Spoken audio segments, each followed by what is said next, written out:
Gentlemen, what is going on today? My name is Ryan Mickler, and I am the host and the founder of this podcast and the Order of Man movement. Man, we've got a lot to talk about today. It's certainly a crazy time in which we live, and I thought I'd talk with you today about the power of shared values and how there seems to be so much divisiveness. I'm not sure there's as much divisiveness as the media would portray and have us believe, but I definitely believe that there is some divisiveness that we need to address, and the sooner we're able to address the root of the issues, I think we're going to be able to move on with more hope and optimism and success in this country and across the planet. So we're going to talk about that in a minute. If you're new, this is a podcast about becoming a better man, a more capable father, husband, business owner, community leader, however you're showing up. And it's evident to me, and I've been saying this for 5 years now, but it's wild times. I mean, to say the least. And our ability to step up as fathers and husbands and business owners and community leaders and coaches and mentors and brothers is crucial. It's crucial to our own well-being, certainly, but the well-being of those that we have responsibility for. It's our families, it's the people in our neighborhoods, it's the people that are struggling and dealing with issues right now that are very apparent. And it's my job to give you the tools and the resources and the conversations to help you do what you need to do within the walls of your home and in your community to step up and lead in times where leadership is missing, is lacking, and is much needed in society. So I didn't prepare any notes. Usually I do, but I wanted to speak with you from the heart and express some of my thoughts about what's been going on. Now, I'm never at a loss for opinion, and I always say for better or worse. You may agree with it, you may not, but I'm certainly open to dialogue and conversation and discussion as long as it's done intelligently and reasonably and with some level of respect. So if you agree with me, great. Let's get on the same page and work together. If you don't, let's discuss and talk and see if we can find some common ground. And that's exactly what I wanted to talk with you about today, is finding common ground.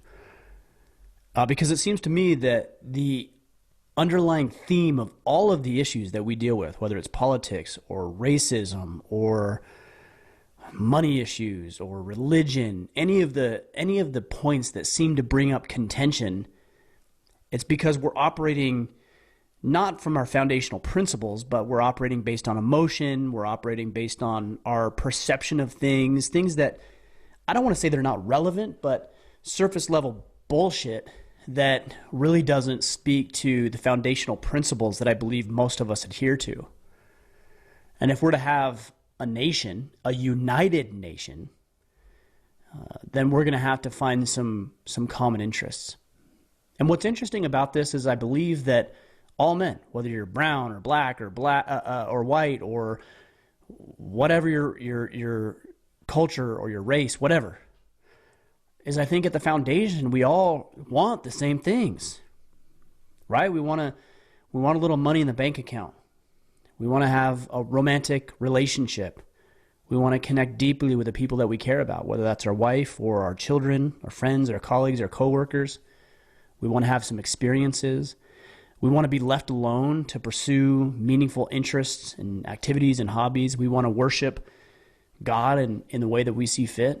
I think if I asked 1,000 men today what they wanted, I think every single one of them, without fail, would probably fall into one, if not all, of those categories. And so when I see the divisiveness that we've faced in this country, it's really disheartening. In fact, I was thinking about this last night. For the first time as a father, I really began to worry about the future of my children and this country. You know, we faced hardship before. I remember the LA riots. I believe those were in 92 or 93. I remember the first Gulf War Desert Storm, and I must have been maybe 12 or 13 at the time. We've seen things before. You know, I've been to war. I was in the military. I've seen things. But what I'm seeing now is very disheartening, and I'm not sure that unless we can find some common interest and some shared principles, that's what I'm going to address here in a minute, that we can ever recover from things like this. So when you look at your neighbor and you look at the people you're interacting with, and you look at the people in your community, instead of seeing race and instead of seeing political tension and division, like ask yourself, what does that individual believe at their foundational core? And I'd be willing to bet that they believe the same thing as you. Leave me alone. Let me worship or not worship how I see fit. Clear the path so that I can create some income for my family and myself, that I can have some experiences, that I can have a romantic relationship, an intimate relationship with another human being even, that I can connect with my kids and the people I care about, all the things I just addressed earlier. We all want that. So we need to focus on these foundational elements, because if we focus on these foundational elements, then all of the other stuff, not that it's non-existent or not relevant, but it becomes less relevant.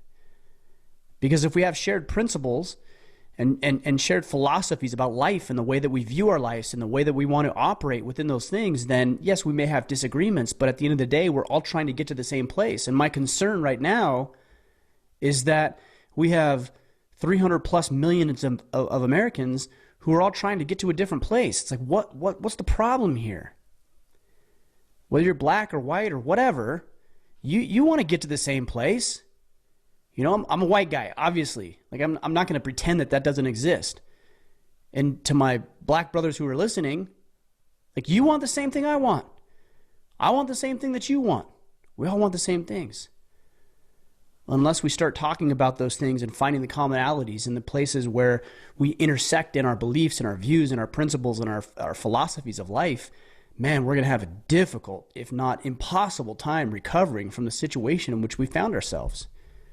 You know, I take the situation with George Floyd and I think, what a travesty, but I can't for the life of me, and I've tried, and I'm only coming with my perception, but I can't for the life of me understand why there is so much divisiveness over this. In fact, I don't think there is much divisiveness over it. I think that any human being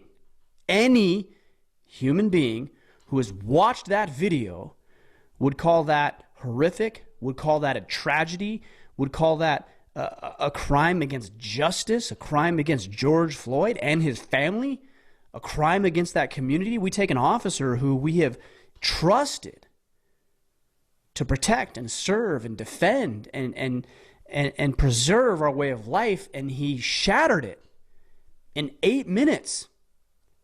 Shattered it.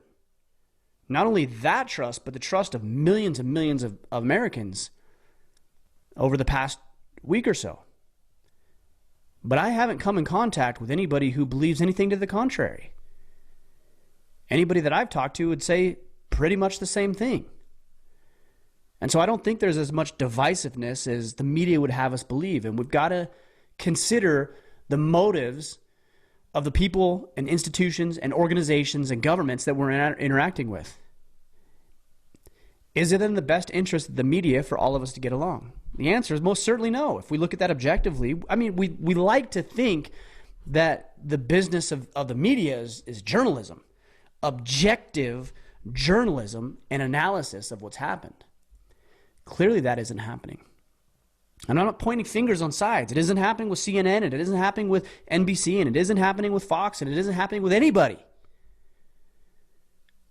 It's not being reported objectively.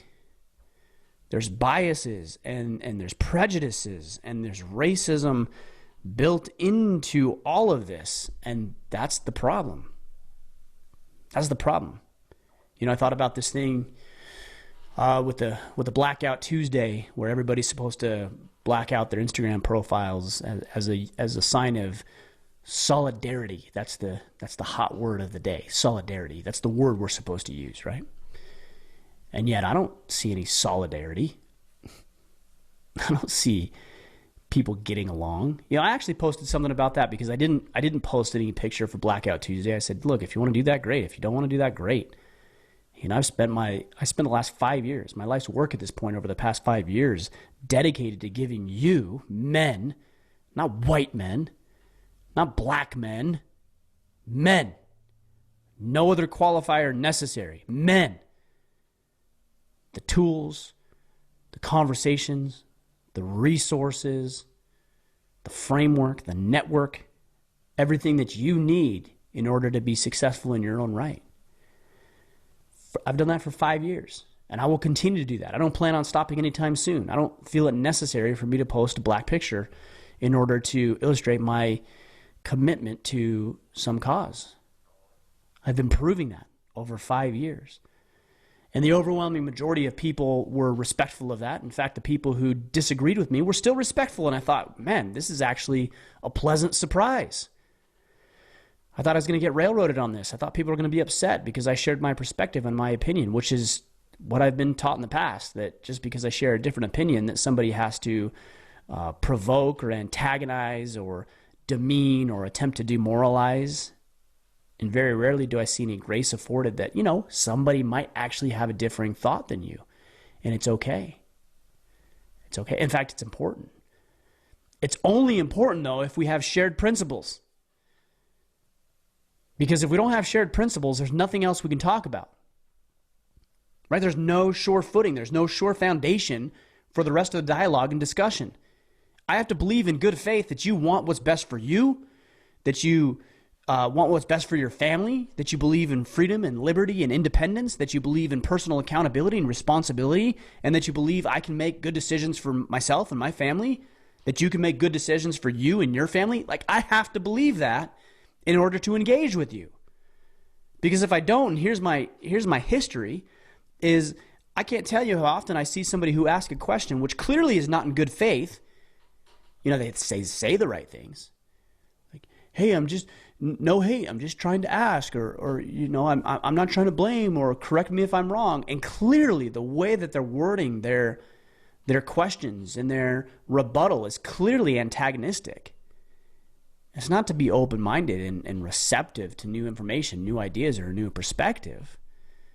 It's to poke and prod and pick. It's like, don't you have anything better to do with your life? You should.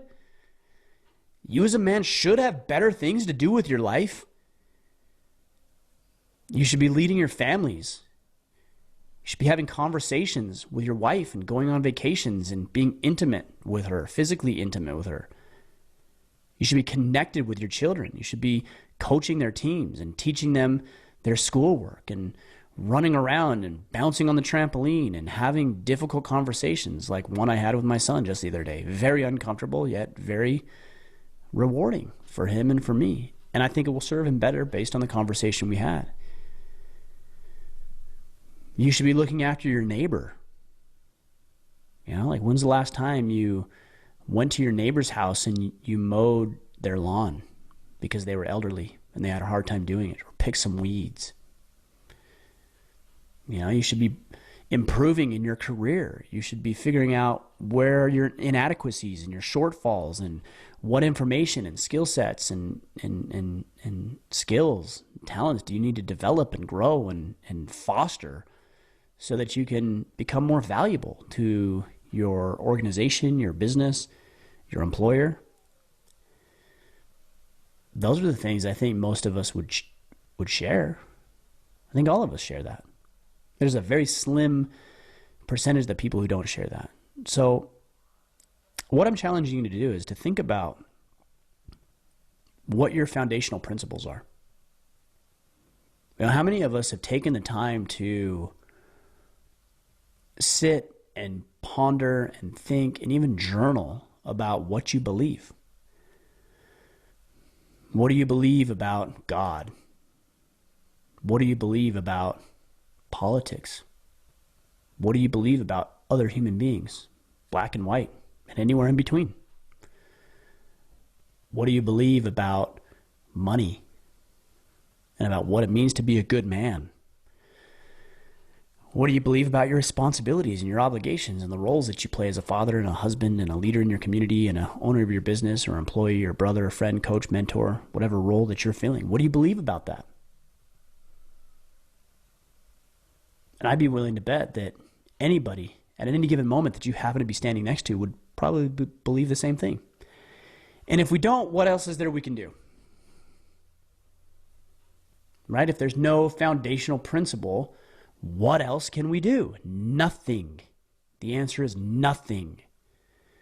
So all these conversations that we've been so hesitant about having, about politics and religion and God and spirituality and racism and tribalism and what you believe and what you don't. These are the kind of conversations we should have with an open heart and an open mind, knowing that that person, although they disagree with me, probably wants the same thing. Now, I've been guilty of this as well. You know, I'm on social media all the time. My job demands it.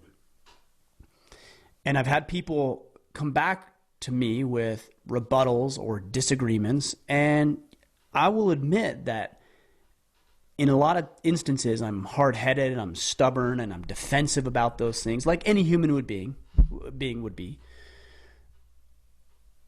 But if I step back and think, all right, I'm not going to take this personal. I'm just going to evaluate the feedback, which is something I've tried to be deliberate of over the past several days. I'm going to try to evaluate the feedback. I'm going to try to put myself in that other person's shoes and try to understand their perspective and see where they're coming from and really figure out, if I could read between the lines, what's actually important to that individual. What I found is that, again, most people just want to be left alone. You know, they want to do their work. They want to be committed fathers. They want to expand. They want to grow. They want to have some experiences. They want to live life. Like, these are the things that we want. These are the foundational principles. These are the things that are important to us. If you strip away color, race, religion, politics, political affiliation, these are the things that we all want. So let's stop having the conversations up here, right? Like, I think with this George Floyd horrific event and experience, I think that all of us would agree that it's a travesty, and that individual who killed George Floyd ought to be arrested, prosecuted, tried, and stand justice or experience justice for what he did. We all believe that. But if I look another human being in the soul, not a race, just a human being, if I look another human being in the eyes and I try to experience what life would look like in his situation and what he believes and what his culture is and what his experiences are and what his background is, I'd be willing to bet that that man or that woman standing across from me believes primarily the same things I believe. And I would have you consider what it is that you believe. Do you believe that all men are created equal? Do you really? Or do you not? Do you believe that justice is blind? Do you believe in the value of personal accountability and responsibility? Do you believe that a man's job is to be noble and virtuous and strong and capable, that he is to protect himself and other people? And not just other people, I'm talking about strangers.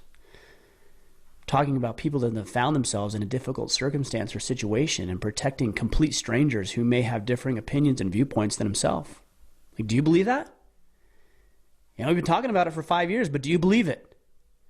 Do you believe it's your job to protect a perfect stranger? Because if it is, and you believe that's what it is to be a man, then these other problems begin to melt away, because you won't see race for some sort of inadequacy or inferiority. You'll just see it as a little different pigmentation in somebody's skin. Do you believe that it's your job to provide, to make yourself capable of providing for yourself and your family, but then turning it outwards to your community members? Because if you believe that, and if all men believe that, and most men believe that, and they actively work towards being more capable of stepping into the role of a provider, then these other issues go away. Do you believe it's your job to lead?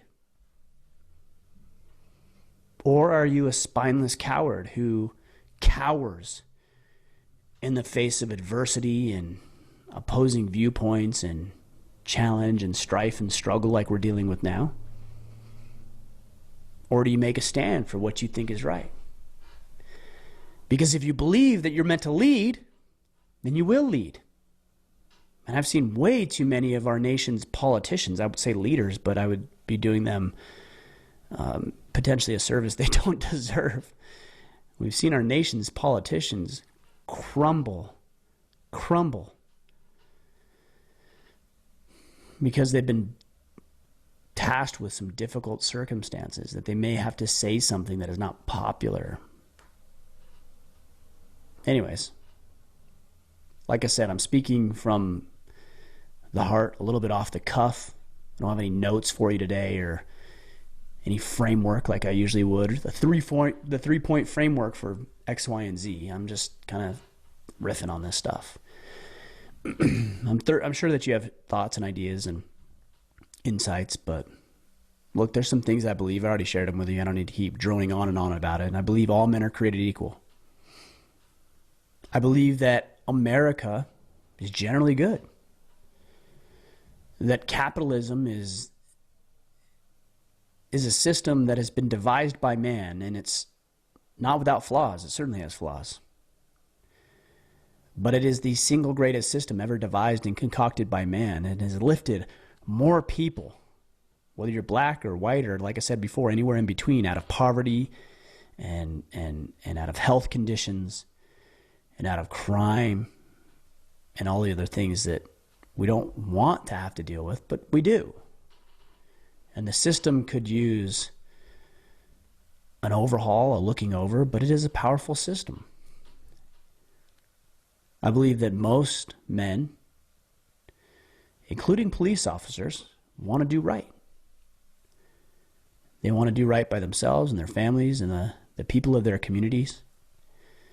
And that we've allowed some unfortunate, and that's putting it mildly, but some unfortunate circumstances and situations to dictate the tone of the conversation, when I think 99% of the people out there would be more than willing to come together at the table, whether that's a physical table or the proverbial table, and have these conversations and hash this stuff out and talk about our grievances and our differences and also our similarities, these shared values and these shared principles that most of us have. So again, to reiterate, get a journal out, get a piece of paper out. Search in your heart and mind, like, what is it you stand for? What is it that you don't stand for? Ask your brothers, ask your father, ask your neighbors and your community members and the people you work with what they believe. Strip everything else away. It's not about this religion or that religion. It's not about this race or that race or this political affiliation or that political affiliation. Like, get deeper, guys. Get deeper than the labels that we put on ourselves. And sometimes labels play their role. It helps us to compartmentalize. It helps us to make sense of an irrational world. But sometimes they don't make sense. And the labels of Republican or Democrat, the label of black or white, the label of Catholic or Christian or Baptist or whatever, sometimes they don't serve us. Like I said, we all want the same thing. Figure out what it is that you want. Ask your neighbors what it is they want. And I think you're going to find some commonalities, a lot of commonalities. And I think through those shared interests and those shared principles, it's powerful, and we'll come together. We'll solve the problems that we're facing as a nation right now. That's all I've got for you. I don't have the solution. I don't have the answer. There isn't some magical fairy dust that I can sprinkle over everybody in the country and say, poof, our problems are gone. But I think if we really want to address this, there's no amount of legislation, rules, executive orders, no amount of that's ever going to solve these problems. Guys, we have to get deeper, and we get deeper to the principles of freedom, liberty. All men are created equal. And when I say men, I'm talking about women as well in this context. That we have the right, the God-given right to pursue liberty. Not to be locked up in our homes because people are out there committing crime and rioting and looting. No, that's not the pursuit of liberty. That's the antithesis of it. So let's work together. Find those individuals, whatever race, whatever religion, whatever creed, whatever nationality. Find those people who have shared interests, shared principles, stand together, quite literally, shoulder to shoulder, and rout out the evil and the atrocity and the nastiness that we see in the world today. I've got some more thoughts on this, and I'm going to be sharing over the next several weeks about what these thoughts and ideas are, but those are my initial thoughts off the cuff. Let me know what you think. Connect with me on social media. I'm most active over on Instagram, at Ryan Mickler. If you want to see my lovely face as I share these words, then you can go over to YouTube, youtube.com/orderofman, Facebook, Twitter, all the places. Let me know what you think. Let me know what your principles are. And we'll see if we agree. I'd be willing to bet that the majority of us, the overwhelming majority of us, all of us probably have some strikingly similar principles, goals, ambitions, and desires. We can solve these problems, but it's going to take bold, capable, assertive, strong, moral men to do it. And I know that's you. We all fall short. I fall short. You fall short from time to time. But man, if there isn't a time to step up, I mean, this is it. This is it. This is the time to step up. And we can salvage what's, I was going to say what's left, but I don't think it's there yet. But we can salvage this great nation. But it's going to take you doing your part, finding your principles, and then finding those men, regardless, again, of race, religion, creed, nationality, finding those men and banding with those men towards a common objective of good and the rights that we have been bestowed. Life, liberty, and the pursuit of happiness. All right, guys, that's all I've got. I'll be back next week. Until then, go out there, do your part. Know what you stand for. Know what you won't. Band with other men who are like-minded. And become the man you are meant to be.